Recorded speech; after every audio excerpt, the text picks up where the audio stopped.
and welcome to another edition of Academic Matters. I'm Joe Marbach, the Provost at LaSalle University. In the first segment, I'm joined by Dr. Stuart Leibiger, who's the Chair of the History Department here at LaSalle. Stu, welcome to the program. Thanks, Joe. Glad to be here.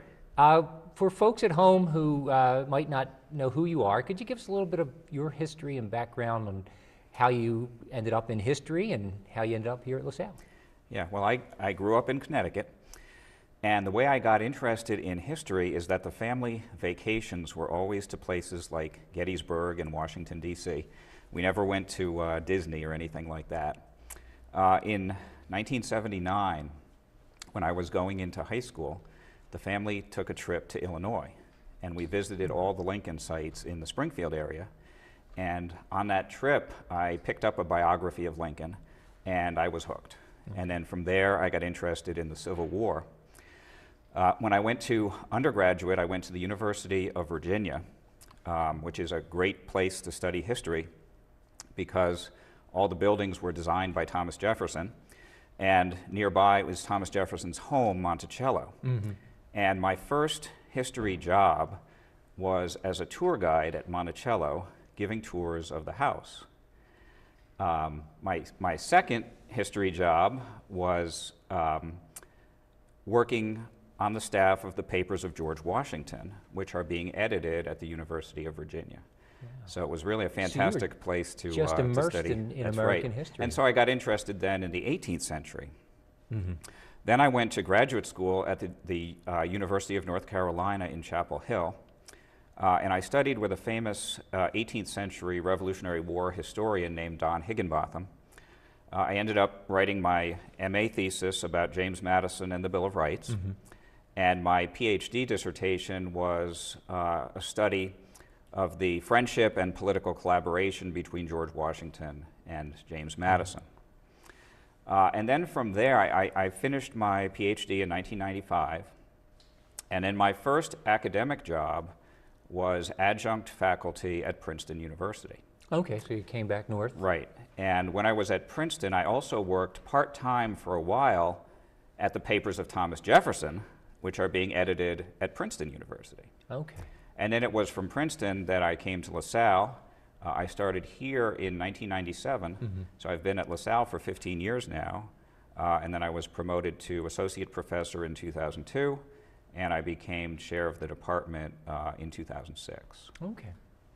So in your time at LaSalle, the 15 years, you've taught, I'm sure, a myriad of courses in all different time periods in American history. Tell us a little bit about what you've been teaching and your approach to exciting the students about history, because the history department is a strong department, a growing one, and we'll talk a little bit about the growth in the graduate programs in a minute, but sure. You teach, I guess, primarily undergrads. That's right. I teach a variety of undergraduate courses, survey courses in the core, and also upper-level elective classes. Especially I teach a class on the American Revolution, which is not really a war course, although it may sound like a war course. We do cover the Revolutionary War, but we cover so much more. We cover, the Declaration of Independence, mm-hmm. and the framing and ratifying of the Constitution. And so it's more of a political, legal, constitutional course as well as a war course. Mm-hmm. And then I also teach the Civil War and Reconstruction class here, which is, a popular course. And again, it sounds like a war course, but it's really much more than that. It's a course that looks at the cause of secession, emancipation, and then Reconstruction. And so in the course we cover things like the Dred Scott case, the Lincoln-Douglas debates, emancipation, Lincoln's Gettysburg Address, second inaugural address, and then the impeachment and trial of Andrew Johnson. So a lot of interesting topics that we cover in that class. And then I guess the issues that dealt with Reconstruction and always the question of how fair the South was treated. Right. It's a very relevant class in a whole variety of ways. If you think of some of the things that happened during Reconstruction, a presidential impeachment, mm-hmm. A too close to call election, and then a Reconstruction itself are all things that have happened in modern times with the Clinton impeachment, the Bush-Gore election, or the Reconstruction that's going on in Iraq today. So you can draw some interesting parallels to the present. So, and then of course, the racial issues and you know, how they tie into the modern civil rights movement and so forth. Yeah, So well, there's it a really lot laid the foundation for a lot of it, allowing the Jim Crow laws and the contested elections at the presidential level that really took the federal government out of the states during that period of time, that allowed Jim Crow to develop, and it really laid the foundation for a lot of the early 20th century history up until and through the civil rights movement. Absolutely. So it's a fun class to teach with a lot of relevant issues. You know, when I teach, I try to use a variety of teaching techniques: lecture, discussion of assigned readings and documents. I also like to show DVD clips from films, like, for example, HBO John Adams. And then I try to get students to interpret the interpretations. You know, what is the film trying to say about John Adams, and is it historically accurate, and how well is it done, and you know, that sort of thing. And I think that works well with college students. So you have the students compare multiple sources to see what. Yeah, for example, I'll show a segment from HBO John Adams on the Boston Massacre, but beforehand I'll have the students read, you know, a historically accurate account of the Boston Massacre trial, where, you know, John Adams was the defense attorney. And so then we can have some interesting conversations about the licenses that the film takes, and you know, how they interpret John Adams. Okay. Stu, tell me a little bit more about the program and the recent growth, because the program's added a graduate program, and the public history component has grown tremendously in the last few years. Right, yeah, about half a dozen years ago, we started a graduate MA program in the history department, and it's really taken off. And we have 3 tracks in the program. We have an MA for straight MA in history. We have an MA in history for educators, and then the most recent track that we added a couple years ago is an MA in public history. And that one in particular has really taken off. That's become our most popular track in the program. But the graduate program as a whole has been a tremendous success, and we've actually reached the point where we have more active graduate students right now than we have undergraduate majors. And we have a lot of undergraduate majors, about 60 of them, but we have about 70 active MA graduate students right now. And they, you know, they come from a whole variety of backgrounds. Some are teachers who, you know, want to stay certified in Pennsylvania or New Jersey, or to build up their content knowledge. But others are undergraduate students at LaSalle. We have a 5-year BA MA program where you can do the undergraduate MA and BA in history and the graduate MA just with an additional 5th year. So that's a very popular, successful. Yeah, sure, very attractive to the students. They can build on what they've learned. Yeah, but you know, our graduates from the MA program, they have gone on to prestigious graduate programs. Some of them have published in, you know, refereed historical journals, you know, prestigious historical journals. Yeah, and we've also attracted some students from a national program in the States. I'm blanking on the name, but... Right, it's the James Madison Memorial Fellowship Program. It's a federal program where there's one recipient each year from each state, and those students get all expenses paid, MA degree in history, provided they continue to be teachers at, you know, say high school teachers. And so we've had 3 of those James Madison Fellows choose to do their MA degree at LaSalle. So we're very proud of that. Yeah, and again, a testament to how strong the program is, that you're attracting really people who could go anywhere. And to borrow a slogan of that Temple used to use, they chose LaSalle. So. Right. That scholarship is for the school of their choice. And so we've had, I think, 1 from Pennsylvania and 2 from New Jersey have opted to come to LaSalle. And the curriculum that they have to take has to be a constitutional focus, because it's the James Madison Fellowship. And so I've had the good fortune to work with all 3 of those students. Okay. Well, in addition to working with those students, Stu, what have you been doing in terms of scholarship? You've had a book published recently, and I'm sure another one in the works. Right. Well, my area of specialization is Revolutionary and Early National U.S., especially the founders, the founding, and the U.S. presidents. I have published 2 books.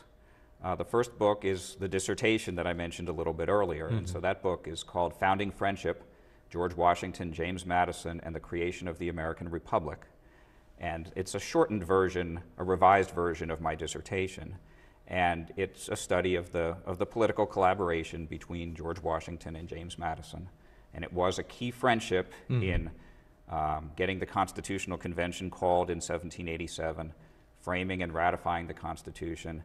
And then when George Washington became first president, James Madison was his closest advisor and ghostwriter, who ghost wrote Washington's first inaugural address. Okay. That book was published in 1999 by the University Press of Virginia. It's in its third edition, and it's still in print, I'm happy to say. That's wonderful. My second book was just published last year, 2012, by Wiley Blackwell Publishers. It's called A Companion to James Madison and James Monroe, and that is an edited volume. It contains 32 chapters written by 32 leading political scientists and historians that cover the lives of both presidents from birth to death, chronologically and topically. And it's part of a series on all the presidents, but my volume covers Madison and Monroe.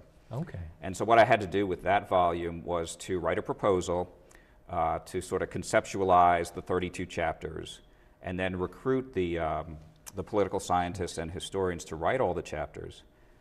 Then I edited the chapters, wrote the introduction, located all the illustrations, and prepared the index. Did you write any of the chapters themselves? I did write one of the chapters. It's the chapter on Washington and Madison. Okay. Surprise, Which surprise. Wouldn't be a shock. Yeah. So what's next? I mean, it never ends, Well, right? yeah, I've written about 12 scholarly articles, and I have one coming out in a few months in a book it's about George Washington's protégés. And the chapter that I wrote is about Washington and Lafayette this time, where I explore the so-called father-son relationship that existed between Washington and Lafayette, that everybody writes about. But when I looked into it, I discovered that the only person who never calls it a father-son relationship is George Washington. George Washington himself. doesn't see it that way. Okay. Stu, we've only got a couple of seconds left. If folks are interested in finding out more about the program, what's the best place? The website? Yeah, the website. We have a description of our programs. Or simply, if you're interested in the MA program, the person to contact is Dr. George Stowe, who's the Director of Graduate Studies. Or students can always feel free to contact me, potential students, at my email, which is leibiger@lasalle.edu. Okay, great. Well, thank you. Thanks, Joe. My guest has been Dr. Stuart Leibiger, the Chair of the History Department here at LaSalle University. Please stay tuned. When we come back, I'll be joined by Father Frank Berna, who's the Director of Graduate Studies in the Religion Department here at LaSalle University.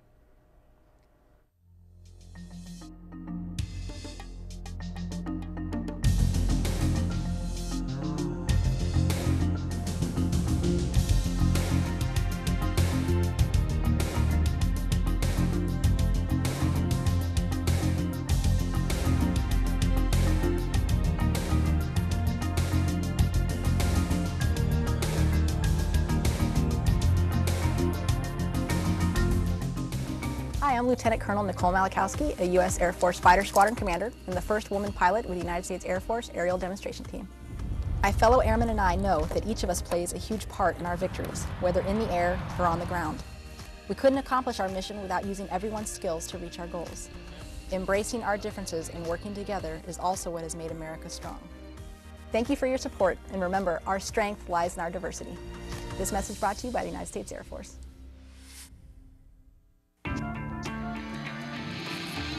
For others, it may have just been a summer job. But for me, it was training. Now I'm an Air Force pararescueman, and my job is to save lives. Make the right choices today, and be ready for the challenges tomorrow. This message is brought to you by the U.S. Air Force. Being a gold medalist skier requires a lot of hard work, intense training, and time outside on the mountain. But taking care of my skin is easy and doesn't affect my performance. Every day I apply sunscreen and wear protective gear. I know protecting my skin will help prevent skin cancer and avoid wrinkles. I get my skin checked regularly by a dermatologist. 1 in 5 Americans will develop some form of skin cancer in their lifetime. My name is Julia Mancuso, and I'm wearing orange to help put a spotlight on skin cancer.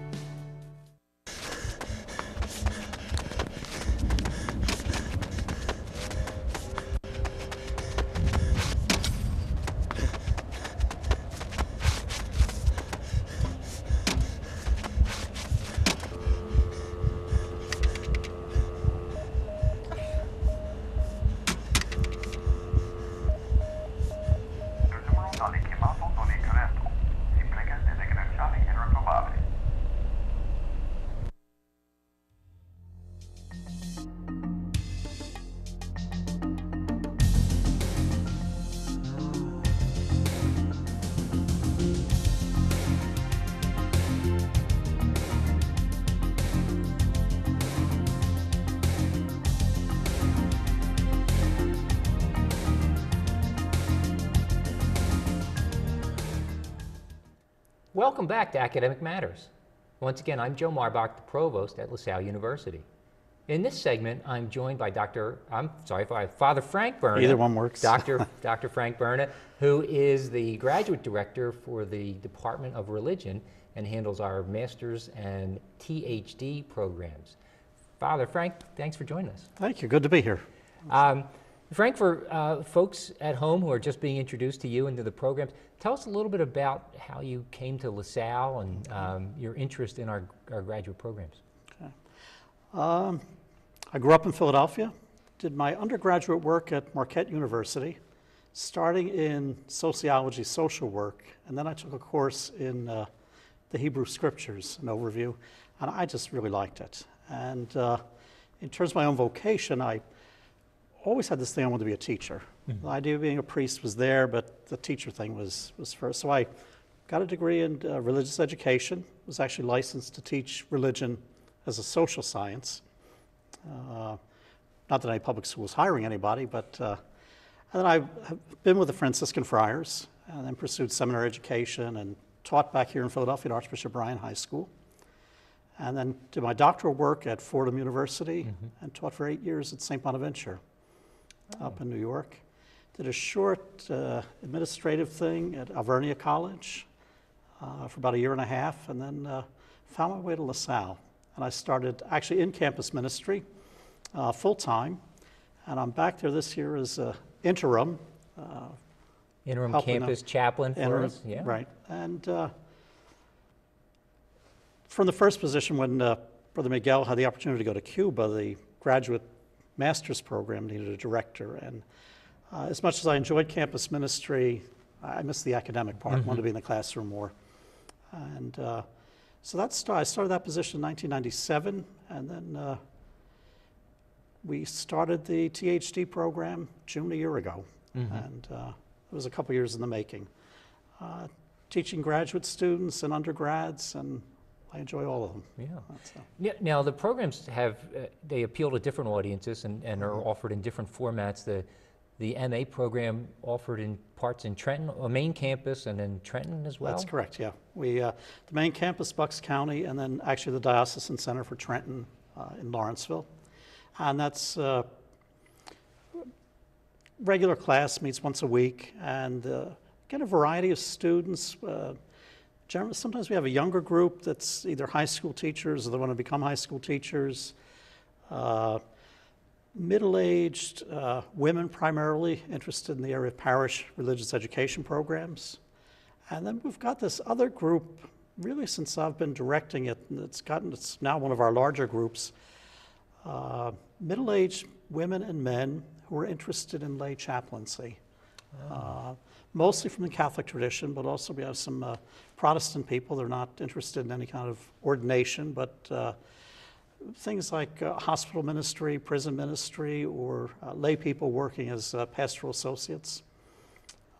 And then we've also got some people who, in both the master's program, and it's also a significant group in the doctoral program, people working in diocesan offices, heading things like the Office for Family Life, or we have a woman in the doctoral program who heads the Holy Childhood Association and evangelization through that angle. For the Archdiocese of Philadelphia. So in the master's program, are there different tracks that an individual There are. We have a track in theological studies, which is essentially core themes in theology, scripture, morality, spirituality, sacraments.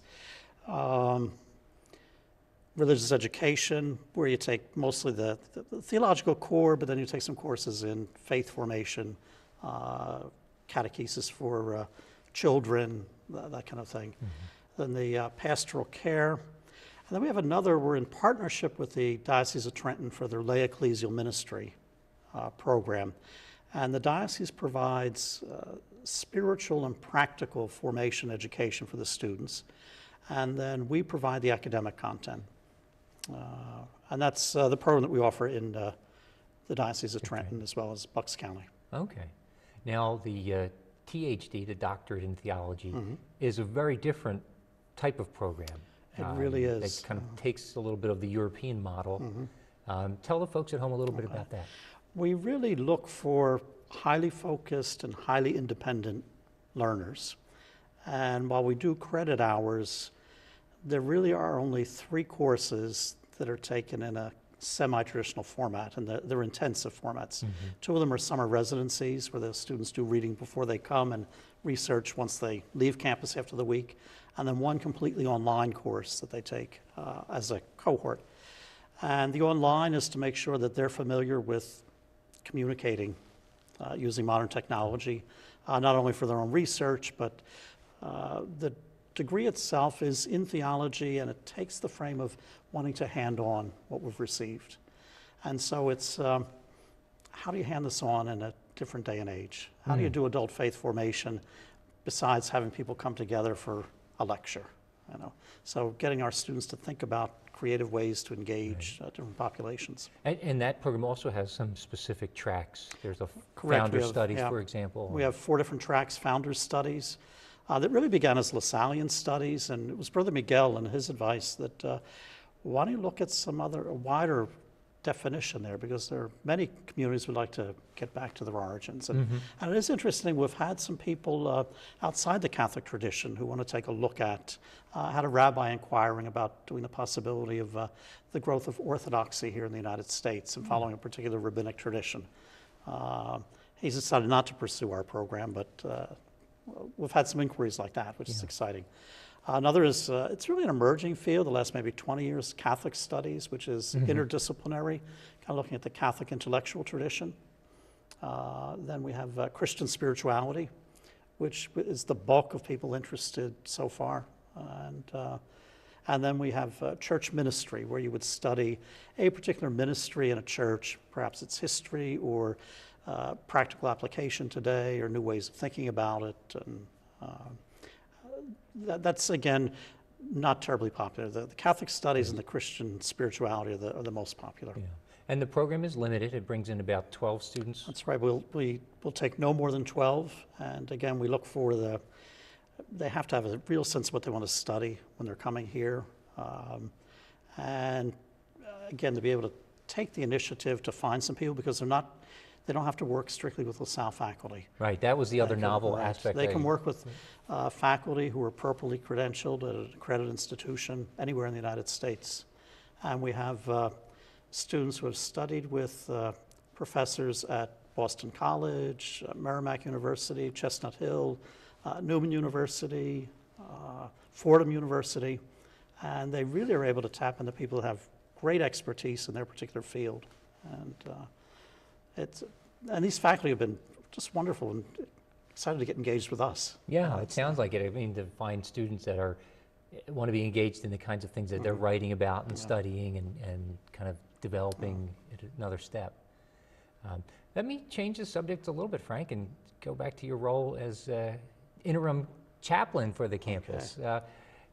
What are you finding about students today? I mean, you were doing that role for a while and then kind of moved into an administrative function. Is there a change over the last few years?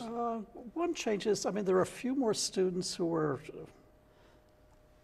much more John Paul II kinds of Catholics, or, Benedict XVI, much more traditional in some of their spirituality than I would find myself. Kind of being more of a John the 23rd, Paul VI spirituality. But in one sense, they're also, I find, and I think it's, Brother Bob Kinzer's leadership and some of the things that Father Jim Dever did. There's a wider group of students who are actively engaged in some different ways. They do a lot more with peer mentoring, peer ministry, and I just think that's been a good direction for the whole program. I like it to be engaged. To me, it's a fine complement to what I seek to do in the classroom, to be engaged. And I also get to know a wider number of undergrads, because like that, not teaching as many of them anymore. It would seem, you could also deal with the students, work with them outside the classroom. So it's that learning outside the classroom that we pride ourselves on here at LaSalle. You're mentioning kind of orientations towards Catholicism. Let me ask you to project with what we've seen with our new Pope, Pope Francis, who has kind of stirred the pot a little bit with some of his Easter activities and Holy Thursday washing the feet of some women. Where do you, is he in that spectrum, or is he outside the spectrum that you were talking about? First, again, I really think that one of the areas I research in is the area of the Second Vatican Council, and I mean, he not only knows the letter, he knows the spirit of the council. And to me, the real heart of the council, we argue about things like liturgy or spirituality or, you know, religious habits and what have you. But one of the things that they wrestled with at the council was this: to be the church of the poor, to be a church that identifies with the poor, that serves the poor, and that learns from the poor. And he's lived that. And to me, that's the most exciting thing that he brings to the papacy, and he's going to be that kind of father, that kind of shepherd. And I just find that that's exciting. Yeah. And again, liturgically, the things he's doing, I mean, personally, I've been involved with that all along, and parishes where I help, it's not a novel thing, but there's been that strain in the last few years where some people are trying to pull back, and he's pushing ahead. Pushing ahead, that's great. Frank, we're just about out of time. If folks want more information on the Masters or the THD, they should just go to the website? The website's the best place, or to contact me directly by email. That's Berna, B-E-R-N-A, @lasalle.edu. Thank you, Frank. My guest has been Father Frank Berna, who is the Director of the Graduate Studies in the Religion Department here at LaSalle University. Once again, my name's Joe Marbach, the Provost here at LaSalle. Thanks for watching.